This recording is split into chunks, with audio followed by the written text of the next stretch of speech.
A lot of times I start off the week with a great idea for a sermon. I think, oh, okay, I'm inspired either by Torah or by something I read in the Talmud or something that happens. And then all of a sudden, middle of the week, something happens and I completely switch gears. That something happened to me and my wife and a few people that are here Wednesday night when we went over to the house of a few of a Hadassah member, and we went to hear a talk that was sponsored by the Hadassah National Chairwoman and the regional Hadassah Chairwoman that was out here. And we had two women that were caught up in the October 7th, 2023 attack. Now, the woman that spoke, Michael, is a nurse.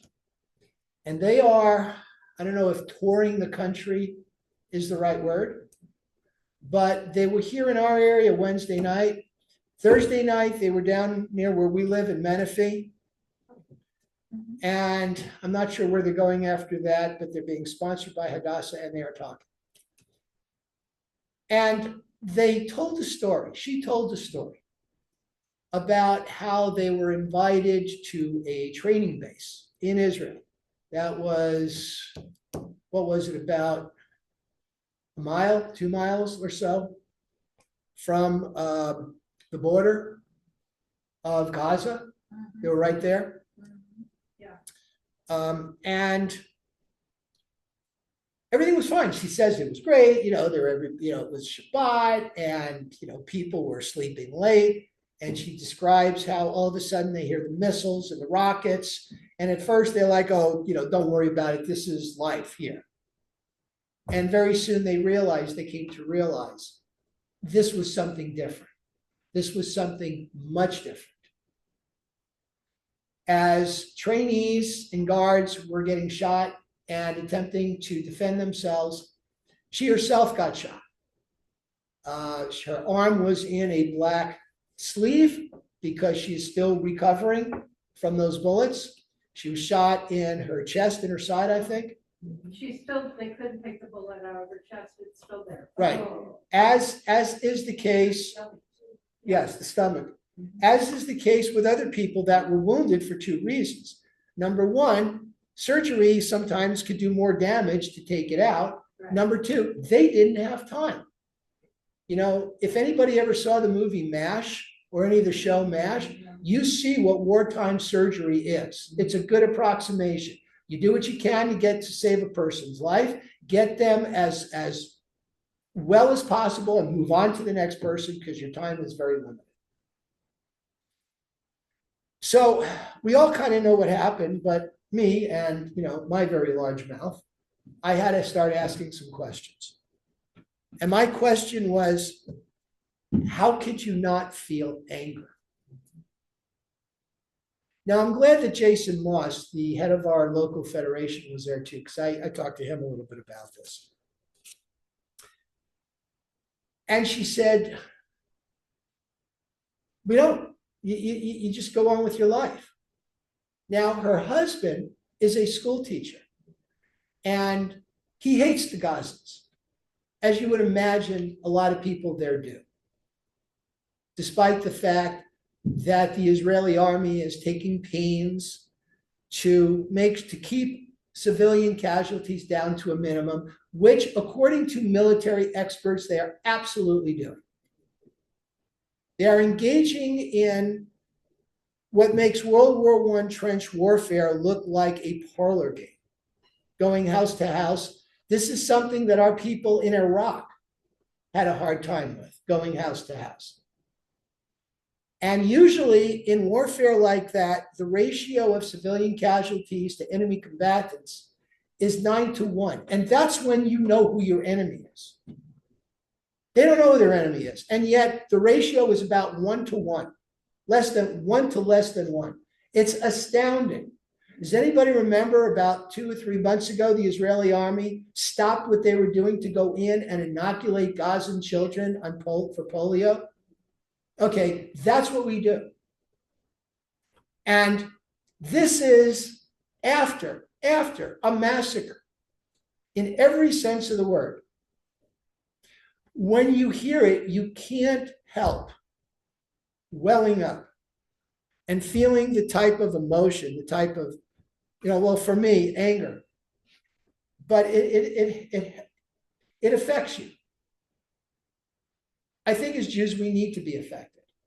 And I will tell you personally, this is the second time in my life. And people my age would probably be shaking their head because they saw and heard the stories of the Holocaust. This was in the 1960s. It was 20 years ago. Anybody see the movie Back to the Future? That was 30 years ago. So you can imagine how close this was. It was astounding. 20 years ago was the John Bonet murder, right? To put the time into perspective. But the courage and bravery of these people that are living in Israel.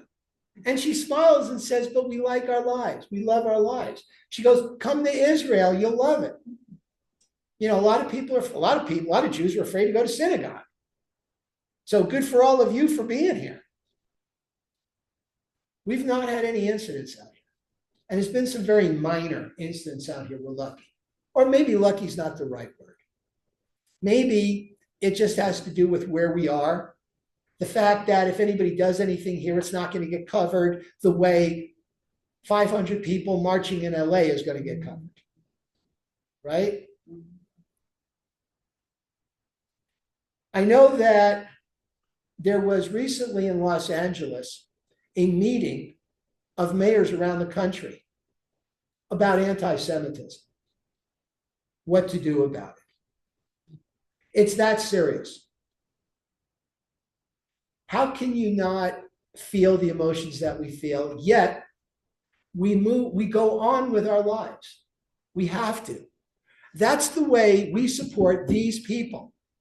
They are fighting their fight by going on with their lives and showing the world that they're not going to keep us down. They're not going to prevent us from practicing Judaism, from being Jews. In this country, we have to do the same thing. Jason Moss was saying how on college campuses, we don't have the type of resistance that you might have seen in the 60s and 70s when the JDL was a force. And one of the reasons is because Jewish kids today feel too outnumbered. But we are fighting a fight today. There are lots of lawsuits on college campuses. That's how we're fighting that fight. We're hitting them where it hurts in their pocketbooks. And all these colleges with their title, what is it, 6 or 8? I forget them. And 8 is the sports, 6 is diversity. Is that what it is? Something like that? I'm sorry? Title IX. Title IX. Okay, thank you. Title IX. Okay? That diversity, inclusiveness, and equity is just what it says. Diversity, equality, and inclusiveness. You can't pick and choose who gets included no matter what you think they look like. It has to include everybody. Nobody knows that better than us. Jason Moss came here. He shows up every year during the high holidays. And he gives us a little pep talk. The first year I was here, he got up on the bima and he said, how many people have heard the term Jews of color? And some of us have. When he got done, I said, Jason, I was sitting over here. I said, Jason, look at our congregation. Would you say that we exemplify the word diversity? We have one of everybody. We do. We have people of English descent. We have people of Hispanic descent. We have a Native American. We have a woman of Asian descent who's going to be here in January, it turns out. I just talked to her today. We have people of color of African descent. Everybody, and everybody is welcome. When we look out here, we don't see that, we see Jews. And we look out at people, we see people, because our watchword is that God created male and female. That's it. That's the only description. A lot of Jewish charities don't only help Jews. They help anybody in need as long as they can. That's who we are. There is a reason why we've lasted 4,000 years. We are a steadfast people. We are a stiff-necked people. And there's a good side to that. And what I said to this woman, and I don't usually like to talk about myself because it's not just about me, but I was having some really intense feelings that night. And I said, choking back tears, man. I said, you people are fighting the good fight. You're doing God's work. And you need to know that we are with you. And even though you're there and we're here and you're guarding the Holy Land, we support you. And I'm sure they knew that, but I think they needed to hear that. And we all need to say that. We say to veterans, thank you for your service. I'm going to suggest that the next time you meet an Israeli, you tell that person, thank you for doing what you are doing. Because we are going to get through this. We are. I promise you. I promise you. We've been through worse. We've been through the Crusades. We've been through the Inquisitions. We've been through the being blamed for the Black Plague. We've been through the blood libel. We've been through pogroms. We've been through the Holocaust. And here we are. And we will get through this. And we will survive, we will achieve, and we will thrive just like we're doing now. And one of the reasons is because of that woman and her family and her friends and what they're doing for us and for everybody. Baruch Hashem. Rabbi, can I add something? Yes, please, you were there. Yeah, I was talking to her afterwards, just the two of us. Uh-huh. I said to her, have you ever thought, she said how much she liked the United States. I thought, have you ever thought of leaving Israel with everything you've been through? And she looked at me, she has 10 children. Her age is 2 to 21. And she looked at me and she said, Israel is my country. And it just made me want to cry. Right. It just, that's how strong she With is. everything that's happened there, Yeah. she's got no desire to leave. No. Especially, you would think, oh. I told you when I was a kid, if our youth advisor wasn't a travel agent and hadn't come and got me, I'd still be there. I had no plans to leave. None. But here I am. There's always ties to the land. That's right. That's right. And your other culture, same thing. That's right. And I'll tell you, when we were in Hawaii, it's the same feeling. People with ancient ties, man, they're just so tied to their land, not just in a physical way, but also in a spiritual way. You touch the soil. There's our ancestors up there. Yes. Yeah. Yeah, but people here should feel this way about our country too. We live here. This is very important. We had a big party. My wife put on a big party for me on my 50th birthday.